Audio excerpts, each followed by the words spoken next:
네, 오늘 리버풀 전반기 정산하는 시간입니다. 의도적으로 좀 빨간색을 입고 온 건가요? 맞아요. 아, 진짜로? 진짜요. 진짜. 원래 여기다가 기아 모자를 쓰려다가 예. 오늘 밖에 또 나가야 될 일이 있는데 빨간색 모자에 빨간색 좀 후드티는 조금 그럴 것 같아서. 그러면은 좀 저 같으면은 미친 사람인 줄 알 것 같아요. 그러니까 그거는 조금 좀 지양을 하고 오늘 얌전하게 이 빨간색 후드티만 입었습니다. 예. 자, 이 뉴발란스 또 리버풀의 스폰서였죠. 맞네.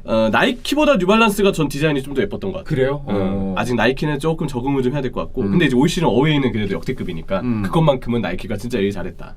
뉴발란스도 전 괜찮았어요. 뉴발란스 유니폼 이뻤어요. 맞아요. 자, 전반기 정산을 해볼 건데 리버풀 일단은 리그 성적부터 해가지고 좀 차근차근 설명 좀 해주세요. 일단 리그 순위는 3위입니다. 첼시하고 차이가 얼마 나지 않고 맨시티하고는 굉장한 차이가 나고요. 많이 나죠. 네, 물론 이제 경기 수는 리버풀이 적습니다. 3위 12승 6무 2패. 사실 패배는 첼시도 그렇듯이 2패로 적어요. 근데 무승부가 많습니다. 6무. 네. 이 6무한 경기들이 브라이튼전 안필드에서의 무승부도 있었고 맨시티전 무승부, 첼시전 두 번의 무승부.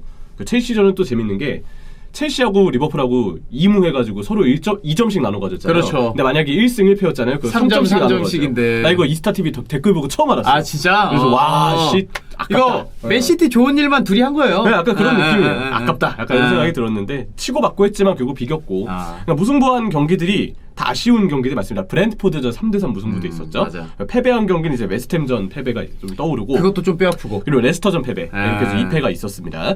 컵 대회는 챔피언스리그 성적 A+를 주고 싶어요.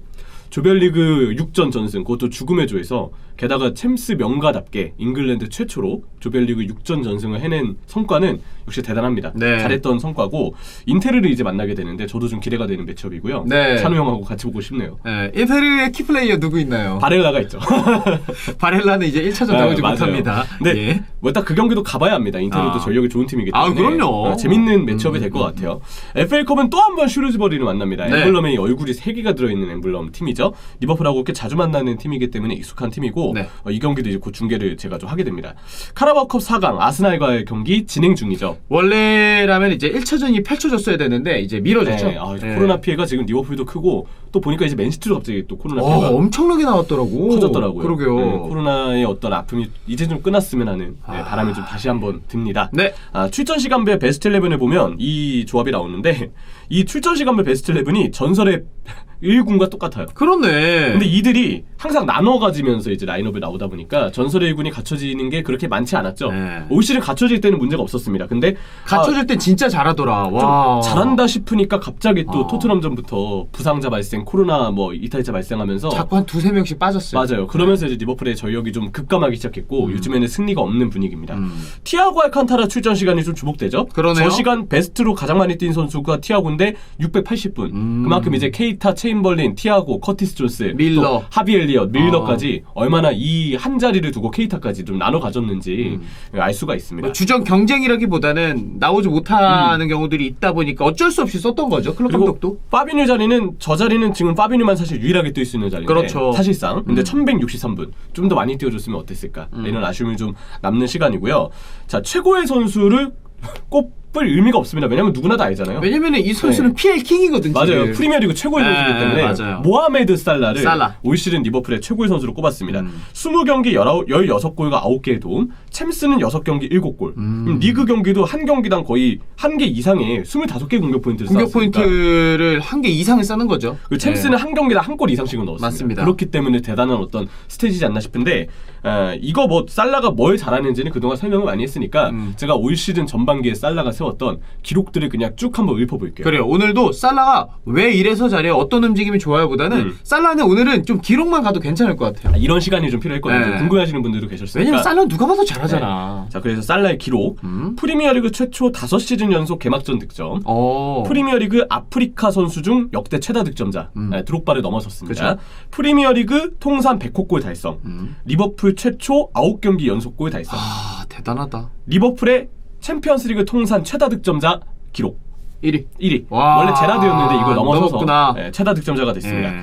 프리미어리그 올드 트래포드에서 해트트릭을 기록한 최초 원정팀 선수, 그리고 올드 트래포드에서 해트트릭을 기록한 원정팀 선수 2002년 호나우두 다음으로 2003년에 호나우두 다음으로 무려 이제 몇 년이야?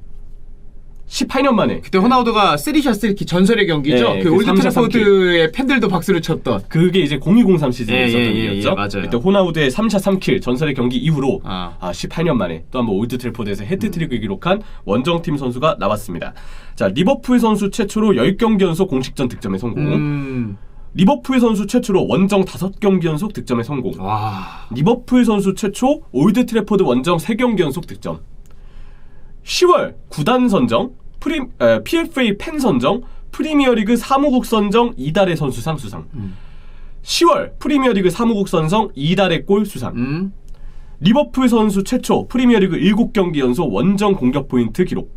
프리미어리그 15경기 연속 공격 포인트 기록. 이는 제이미 바디의 기록과 타입니다.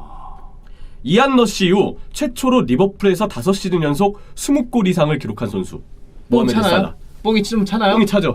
이집트 뽕이 차네요. 예. 이러면서 이제 마지막에는 이 네이션스컵 우승까지 좀 했으면 좋겠는데. 아 그래요? 그러면 진짜 팀의 그 리버풀이라는 팀에게는 굉장히 좀 근데 어차피 빠진 기간이 많으니까. 어차피 갔다 올 거면 우승하고 왔으면 좋겠어요. 차라리. 그래야 살라가 발롱도르의 어떤 포디움에 들거나 아니면 내년 올해 이제 발롱도르 경쟁할 가능성도 생기는 거니까.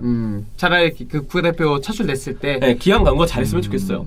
이집트도 사실 좀 기대 많이 할 거예요. 근데 케이로스 감독이 이끌고 예. 있거든요. 근데 냉정하게 말해서 이집트의 전력이 알제리나 아니면 그 세네갈? 세네갈에 비하면은 좀 한 수 아래예요. 한 수요? 물론 얼마 전에 아. 있었던 그 아라컵에서 이집트가 4강까지 가긴 했어요. 자국 선수들만으로. 근데 그래서 알제리에 있는 마레즈와 같은 멤버들, 마레즈 비롯해서 정말 수두룩한 멤버들, 스타 선수들이 많고 나이지리아와 같은 선수들, 나이지리아 코트디부아르는 멤버는 좋은데 이 나이지리아는 지금 감독이 임시 감독이라 되게 공석이고 오. 코트디부아르는 월드컵 예선에서 카메룬보다 성적이 떨어졌어요. 예. 그래서 지금 이런 점들을 볼 때 알제리와 세네갈이 역시 우승 확률이 좀 있지 않을까. 이집트는 제가 볼 때는 다크호스 정도? 다코스보단 8강, 4강까지는 갈 것 같아요. 근데 이 강팀 문턱을 만났을 때 좀 난관에 봉착할 가능성이 있다. 그래요? 정도로 좀 간주가 되고요.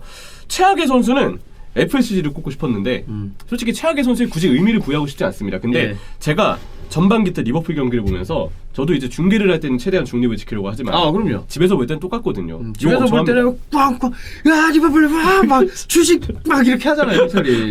그렇게까지는 아닌데 그냥 이제 아시안 정도 입에 이제 씨가 막 달라붙죠. 그래서 가장 많은 욕을 남긴 선수가 누군가 생각해봤더니 피르미누입니다. 네, 피르미누가 리그골을 기록한 경기가 이 출전한 11경기 중에 2경기밖에 안 돼요. 올 시즌 리그에서 4골을 넣었는데 이 중에 3골이 와포드전에 한 경기에 나왔던 몰아넣었던. 몰아넣었죠. 일단 피르미누가 왜 출전이 그동안 적었느냐, 조타한테 밀린 것도 있지만 근육, 햄스트링 쪽에 부상이 일단 잦았고요.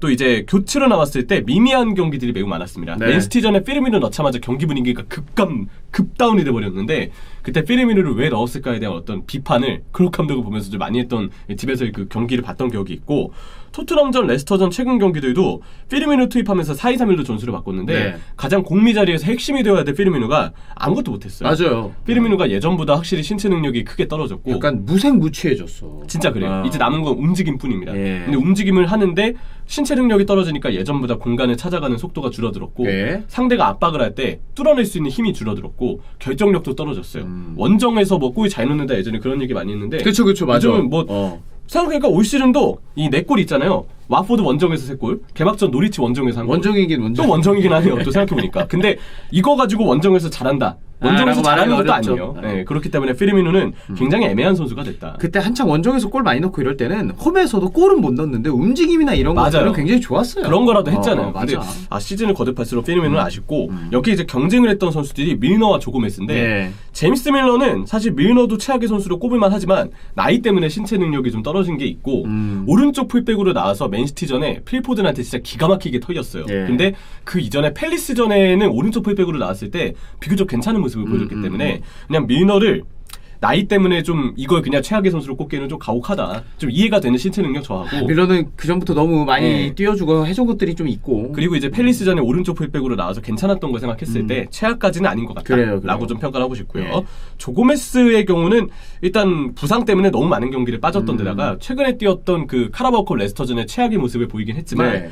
그 경기 부상 복귀전이니까 뭐 부상의 여파가 좀 있지 않았을까 싶어서 부상 여파를 고려했을 때 최악의 선수로 꼽지는 않으려고 합니다. 그러니까 피르미누가 뽑힌 거는 이 선수에게 우리가 말하는 좀 기대치 같은 것들이 있고 이 선수가 선발이 아니어도 교체로 나와서 예전에 어떤 움직임 그런 움직임들을 바라는 것들이 있는데 그런 것들이 모두 나오지 않았기 때문에 밀러와 고메즈보다는 저는 피르미누가 맞아요. 기대치 생각하면 최악의 선수라고 충분히 뽑힐 만한 것 같아요. 왜냐면 밀너와 고메즈는 어디까지나 백업 선수라고 보는데 피르미누는 주전급 선수예요. 그럼요. 물론 조타가 지금 주전이긴 하지만 조타도 요즘에 경기를 계속 뛰어서 그런가 점점 폼이 떨어지거든요. 그러면 조타랑 피르미누랑 번갈아 가면서 나와야 되고 그쵸. 실질적으로 공격진의 두 선수는 모두 주전급으로 바라봐야 된다는 걸 뜻합니다. 근데 주전급으로 봐야 될 피르미누가 과연 제 역할을 했느냐?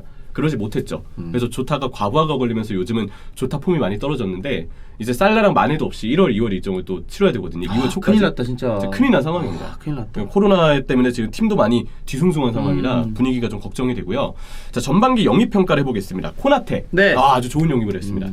일단 높이, 속도, 피지컬 워낙 다 좋은 선수고 처음에는 팀 적응에 좀 어려움을 겪었지만 갈수록 빠르게 적응하는 모습을 보이면서 그냥 자기가 상대 공격수 따라서 뛰어나와서 확실하게 대인 수비를 하고 파비뉴가 못 나왔을 때 파비뉴가 해줘야 되는 수비범위 역할을 오히려 코나테가 전진을 해서 미리 커트하는 모습을 보여줬어요. 그러니까 반데이크가 운동 능력이 이제 예전 같진 않잖아요. 그러니까 오히려 코나테가 위쪽으로 올라오면서 끝나는 경우들이 꽤 많더라고요. 맞아요. 그리고 그럴 땐 반데이크가 뒤에서 커버를 하고 맞아요. 그렇게 되더라고요. 리드를 해주죠. 예. 코나테가 진짜 말도 안 되는 운동 능력을 보여주면서 적재적소에 좋은 수비력을 보여줬는데 예. 그 밀란전에 질라탄을 틀어맞고 질라탄이 경기 끝나고 코나테로 크게 될 것 같다라고 이제 인터뷰에서 또 칭찬을 했다고 하죠. 그 정도로 이제 질라탄이 인정한 수비수 코나테 좋은 영입을 했습니다. 맞습니다. 이제 영입 당시에 영상에서도 저희가 얘기 드렸지만 유리몸에 대한 그 의혹이 있었잖아요. 근데 사실 유리몸이라는 게 그때 라이프치히에서 한번 엉덩이 쪽 근육에 아주 큰 부상이 있었고 그 근육 부상이 워낙 커서 그 이후에 복귀한 다음에 자잘자잘한 부상들이 좀 따라왔어요. 같이 따라왔구나. 어쩔 수 없어요. 장기 부상 다음에는 그 후유증이라는 게 그럼요. 누구나 있거든요. 예. 근데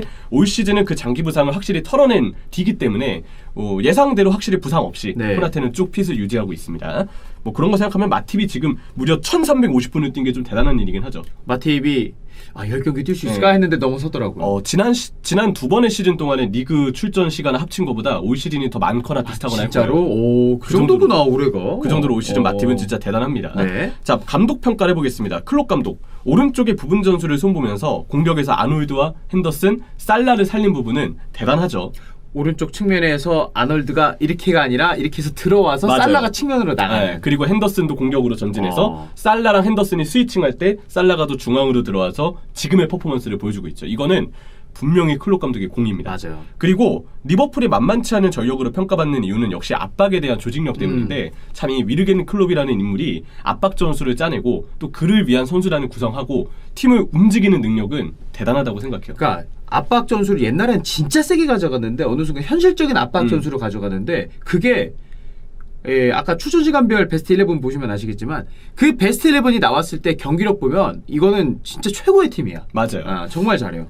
그래서 일단 이 능력은 역시 보여줬다라는 생각이 드는데 대신에 약간 오게티도 있습니다. 뭐죠? 일단 올 시즌 이 오른쪽 전술이 결국 핸더슨의 전진을 이끌어야 되기 때문에 중원 사이 간격이 벌어져요. 네. 근데 중원 사이 간격이 벌어졌을 때 상대가 그 사이사이 공간으로 역습을 치면 이걸 받아낼 때 리버풀이 굉장히 힘겨워합니다. 그래서 벌어지는 중원 사이 간격에 대한 대비는 좀 부족하지 않았나 이런 생각이 들고 그래서 올 시즌 리버풀이 선제골을 넣고 따라잡힌 경기들이 굉장히 많았어요. 브랜트포드전 결국 비겼죠. 네. 맨시티전 살라의 월클 그 자체의 골이 나왔는데 결국 비겼죠. 브라이튼전 홈에서 비겼죠. 토트넘전 리드를 했는데 리드 한 2대1까지 앞서고 있었는데 손흥민 선수한테 또 따라잡히면서 동점골. 비겼죠. 그리고 그 경기 마지막에 가면 갈수록 역습 많이 허용했습니다. 또 첼시전 마찬가지로 또 이번에 비겼죠. 선제골은 넣었지만 비겼어요. 그러면서 그것도 2대0, 2대2잖아요. 골 넣고 리드를 했는데 그러니까 1대0도 아니고 2대0에서 2대2 네. 물론 원정이긴 했지만 그래도 좀 아쉽죠. 막상 앞서고 있는데 그 분위기를 따라잡힌 경기들이 많았다는 거는 결국 그만큼 벌어지는 중원 사이 간격이 치명적인 약점이 상대팀한테 공략당했을 때 연쇄 실점을 허용하는 분위기들이 있었다. 그래요. 챔피언스 리그도 조별리그 전승을 하긴 했지만 밀란전과 아틀레티코전 보면 분위기 한번 상대한테 넘어갔을 때 연쇄 실점을 따다락 허용했었어요. 그래서 리버풀의 경우는 중원 사이 간격에 대한 문제점이 좀 있고 또 올 시즌 분위기가 연쇄 실점을 허용하는 일이 유독 잦습니다. 우승할 때 어땠느냐? 좀 비길 것 같은 경기도 이기고 질 것 같은 경기도 비기거나 이기는 힘이 있었어요. 위닝 멘탈리티가 있었는데 올 시즌 리버풀은 위닝 멘탈리티를 가져가기에는 스쿼드가 너무 지쳐 있고 클롭 감독의 전술도 선수들에게 좀 많은 중원 사이 간격에 대한 부하를 안기면서 네. 분위기를 못하는 경우들이 좀 생겨나고 있다. 결국 지쳐있다라는 게 포인트 같아요. 지쳐있으면 미드필더 간격이 벌어져요. 그러니까 공수 모든 간격이 벌어지는데 한 골을 실점하고 그게 야 해보자가 돼서 다시 이게 간격이 좁혀져야 되는데 그게 어느 정도 유지가 되면서 또 한 번 실점하는. 근데 올 시즌 돌이켜보면 형철이 말대로 연쇄 실점들이 좀 많았어요. 그게 결국 네. 무승부가 많아지고 그게 결국 맨시티하고 차이가 벌어지게 만든 일입니다.